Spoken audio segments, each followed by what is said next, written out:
Peter Charles here of Hooked Fly Fishing, and today let's talk about conventional angling merging with fly fishing in terms of the use of tactics. Now, when I go fish a lake, with fly gear, I'm thinking more in conventional tackle terms. I try to approach the fishing situation like I would as if I was a conventional angler using spinning gear. So when we talk about spinning gear and fly tackle, I think a lot of conventional guys think of fly fishing strictly in terms of flies like this. But the reality is, I do a lot of my fishing with flies that look like that, which isn't too terribly different from that squad minnow here. Just a little bit bigger, that's all. But then you can get some really big flies, like that one, comparable to that large plug, which we use for bike.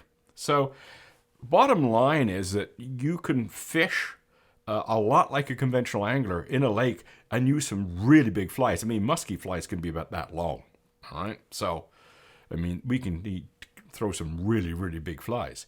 So if I'm fishing like a conventional angler in a lake, how about conventional anglers, spinning guys, fishing like a fly fisher in a river? When I go out in my local river, I will see some guys are, approaching the river a bit like a fly fisherman would, but others just stand there and cast to the same spot over and over and over again. Well, guess who catches all the fish? It's the guy moving around, not the guy standing in one spot casting the same spot. An example of how effective fly fishing is in rivers, I went up to Mattawa a long time ago. I was up there just for a short while, and I brought a fly rod along in this little park on the banks of the river. The river is wide, fairly quick, and it's deep, quite deep.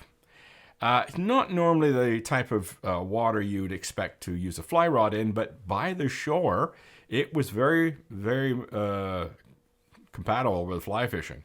And there was structure I could see all along the shore. I could see piles of rocks.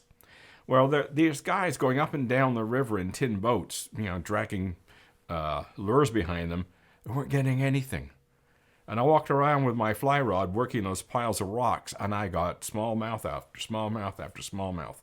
In fact, one guy was coming along in his boat. He watched me release a fish around 2 pounds, made one cast and got another one the same size. He wasn't happy with me. He looked at me rather rudely as he went by.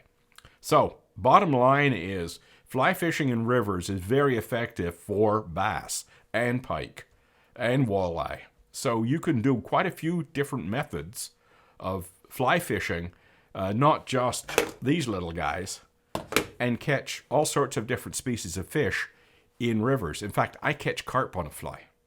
So what I'm suggesting with this particular series that I'm working on is to show conventional anglers using spinning gear how to fish a river. Now, I've got a lot of good videos already up on this subject. I've put together a playlist, which I'll put up in the cards. And then stay tuned for more content as the summer goes along.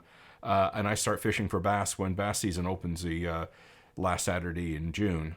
And then I'll put up some content on how to approach the river using spinning gear, but thinking like a fly fisher. So, stay tuned for that. And I think it's actually going to be beneficial also for fly anglers who don't do much bass fishing and want to learn how to catch smallmouth in a river. It'll be just as useful. So stay tuned for those videos when they come out. Cheers.